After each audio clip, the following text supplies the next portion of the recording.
Hello and welcome to our new grammar lesson on subjects and predicates. Subjects and predicates, lesson 2. The main two parts of a sentence are the subject and the predicate. You've been studying this for some years now. A sentence must have a subject and a predicate. The subject tells whom or what the sentence is about. You know that all the words in the subject are the complete subject. Mind here that we're saying all the words in the subject part are called the complete subject. Okay, what about the most important word in the complete subject is the simple subject. The most important word, usually the noun or the pronoun. It may be more than one word, maybe. Like what? For example, Mrs. Williams. We cannot say Williams only. It has to have the title with it, Mrs. Williams. So, this is one example. My favorite neighbor lives in a big yellow house.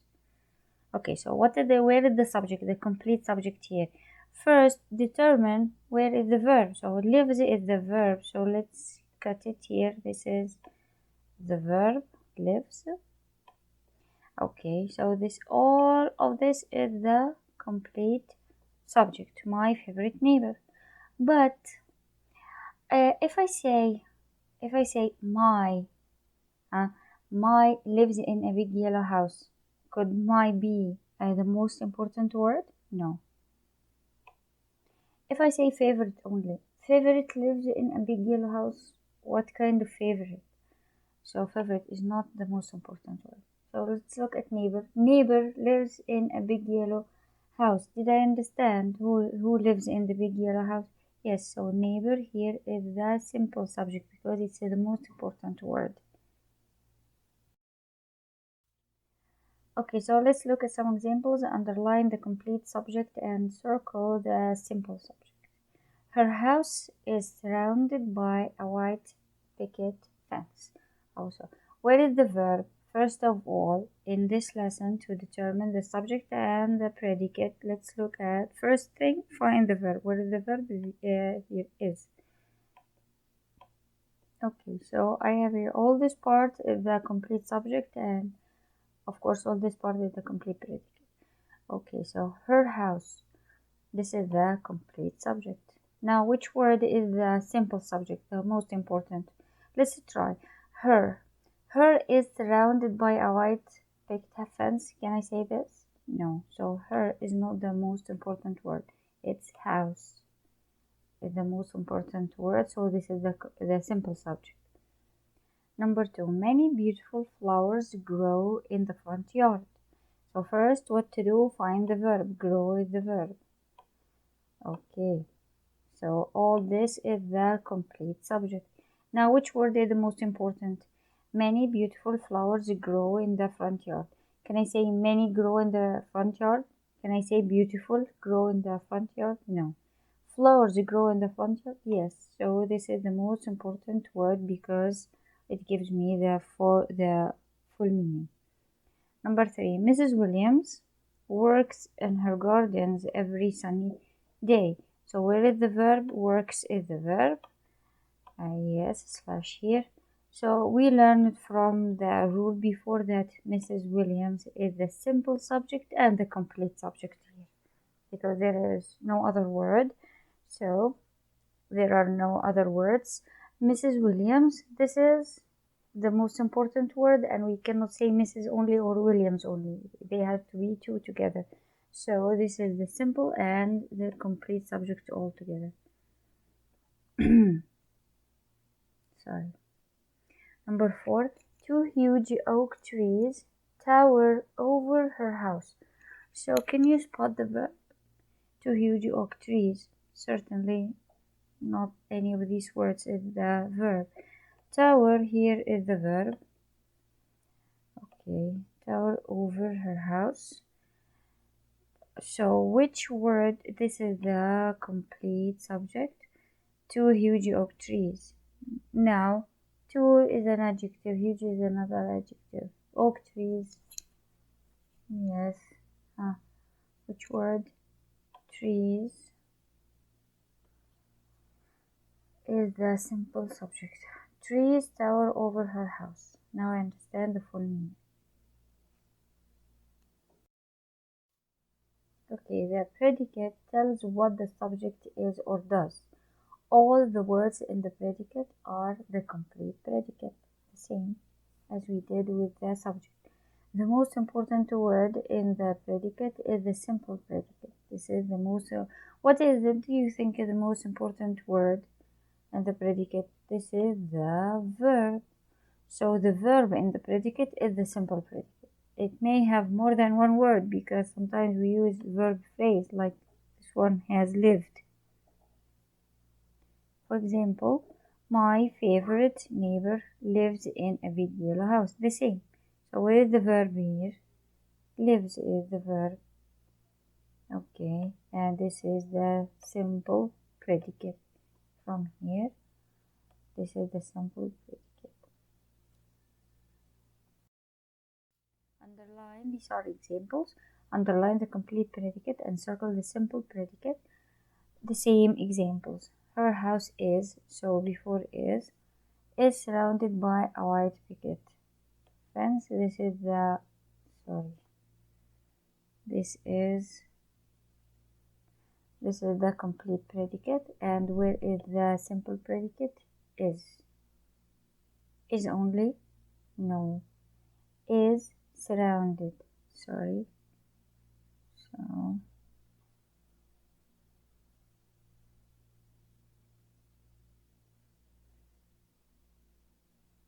is surrounded. This is the simple predicate because this is the verb.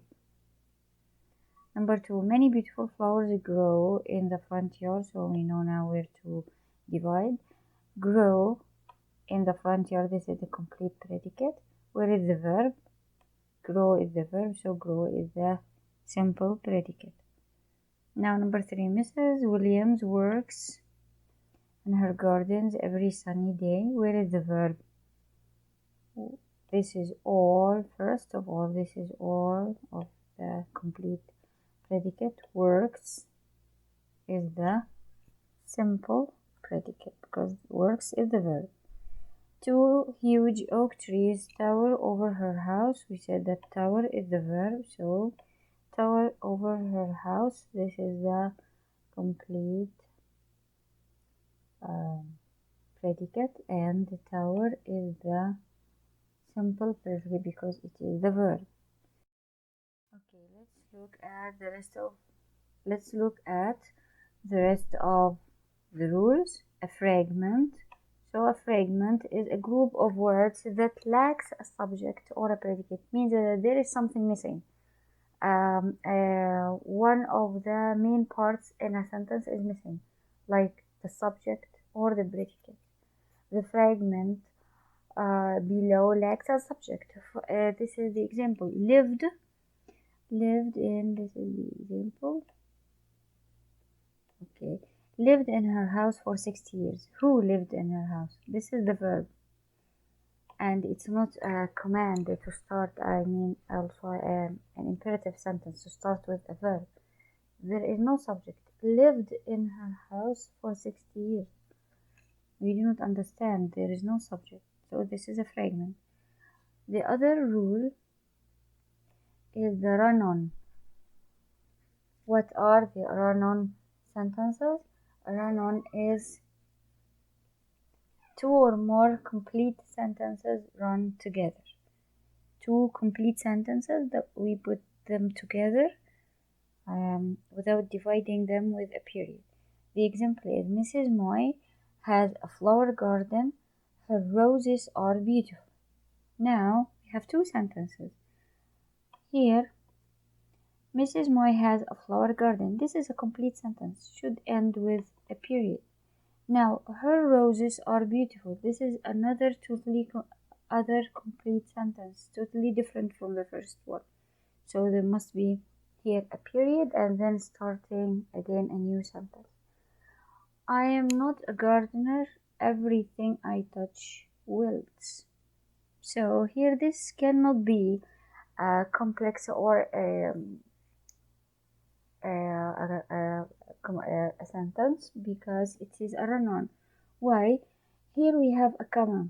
Yes, sometimes we said we can add two sentences together and put a comma, but we should add a connecting word like and, but, or. Like, I am not a gardener and everything I touch wilts. But there is no and here, so this is a run-on. It's not correct. It's a wrong sentence.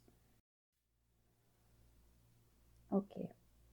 Write F for a fragment and write RO for a run-on. Write S for a complete sentence. Okay, so let's look. Number 1. Visits the nursing house on Oak Street once a month. Okay. Who visits? Who visits? There is no subject here. So certainly this is a fragment. Number 2. The children bring pictures and vases as gifts. Okay, so let's look. If there is a subject, the children is a subject. What do they do? Bring pictures and vases. Okay, so this is a complete sentence. Nothing is missing. Number 3. The leader of troop 133. What does he do? Okay, this is a subject.